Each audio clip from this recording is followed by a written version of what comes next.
Simulan natin ang ating pagdiriwang sa ngalan ng Ama, ng Anak at ng Espiritu Santo. Amen. Sumainyo ang Panginoon.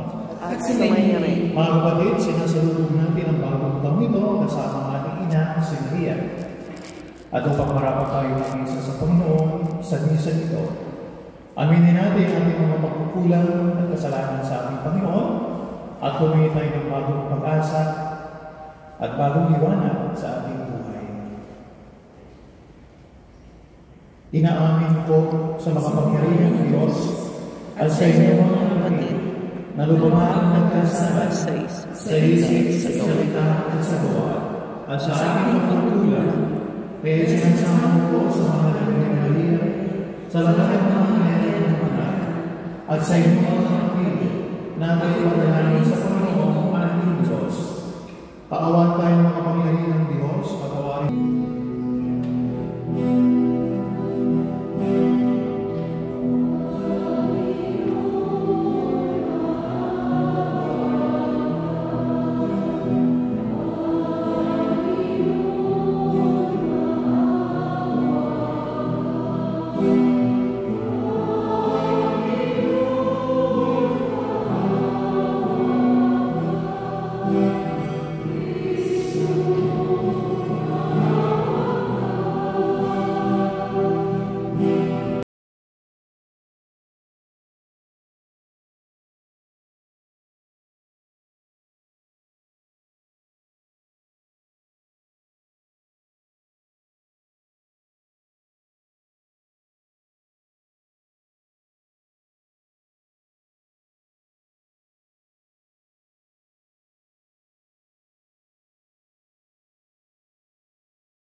sa Diyos, papuri sa Diyos, papuri sa Diyos sa kaitaasan.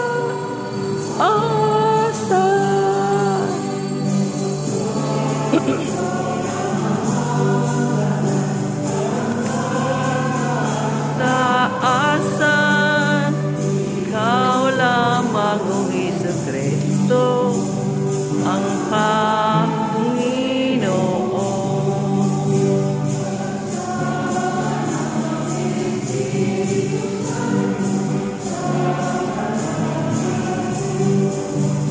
Ng Diyos Ama, Amen.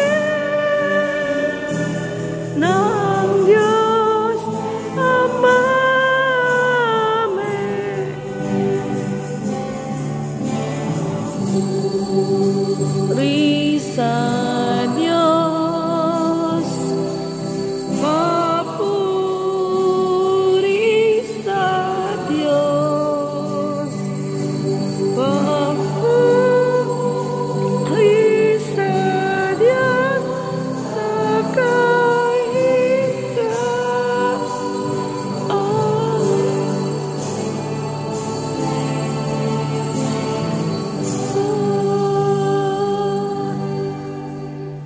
Manalangin ka. Ama namin makapangyarihan, pinagpala mo sa katauhan sa iniluwa ng mahal na ina.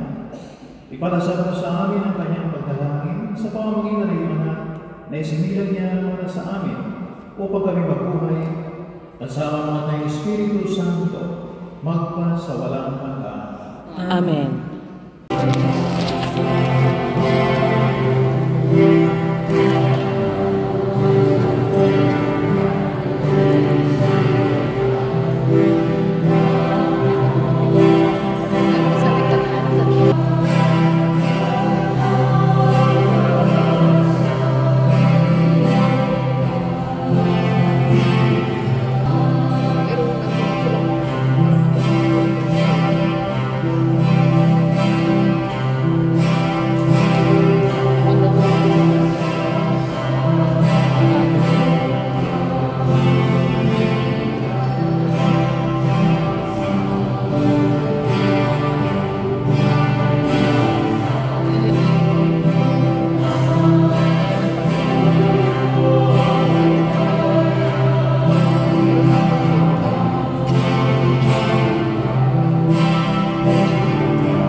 Kaitaasan.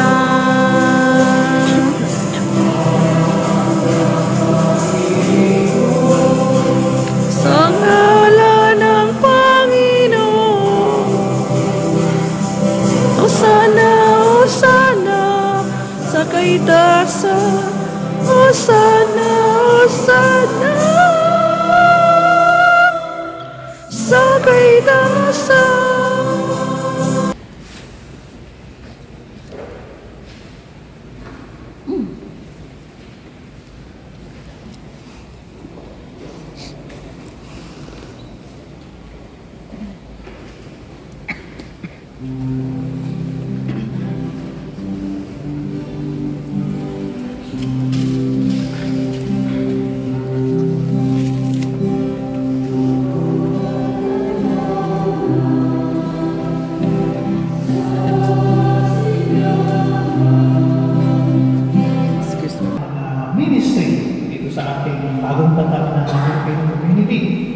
So unang-una po yung ating choir, yung Couples for Christ Global sa kanilang pagtsatsaga na maging masigla ang ating misa, lalo na po ng Christmas at ngayon, ang New Year.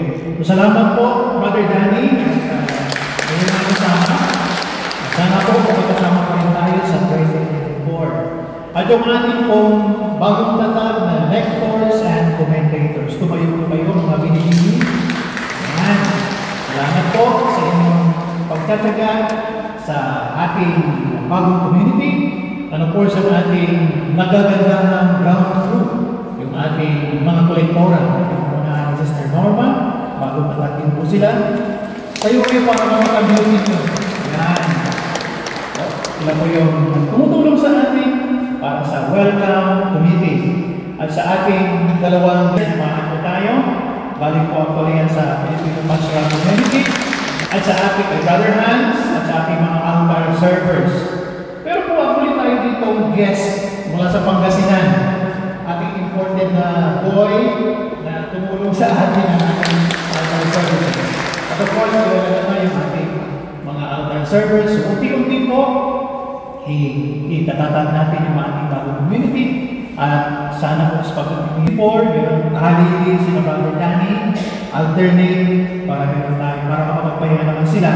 Pero kung hindi, magtatagal kayo sa amin sa pagkakanta niya. Okay? So, normal na po yung mga susunod na linggo ng ating misa. Na next Sunday po ay Epiphany or Three Kings sa ating paglilingkod. At ipaalala ko sa inyo na sa susunod na linggo, this coming Sunday, meron po tayo, hihingi po tayo ng tulong sa inyo para sa ating outreach, para sa Bohol. So before the Mass, yung ating ground crew ay maghihingi ng kaunting tulong galing sa puso. Yung pong nahingi natin noong simbang gabi ay managdagan ng kaunti para sa mga school supplies na dadali natin sa Bohol, sa tatlong barangay sa Bohol. At pangatlo po ay welcome sa ating mga Pilipinong turista na nandito ngayon sa Macau. So sana po maging maganda araw ninyo, mga susunod na araw, mag-enjoy ninyo, bisitahin ang mga, hindi lamang yung mga casino, kundi naman yung mga simbahan sa Macau. Makapagdasal kayo at ma-appreciate ninyo ang kulturang Pinoy na mix ng Chinese at Portuguese dito sa Macau. At mamaya po, pagkatapos po ng Final Blessing, iikot po ako, papaspasan po kayo ng holy water para makipabait kayo ngayong 2024. At para rin po yan, maging maswerte po tayo at sa lubog po tayo. Tumayo na po lahat. Tumalo ay taglayin ang pag-ibig ng Diyos. Salamat sa Diyos. Sabihin po namin ang Happy New Year at talagay natin. Happy New Year!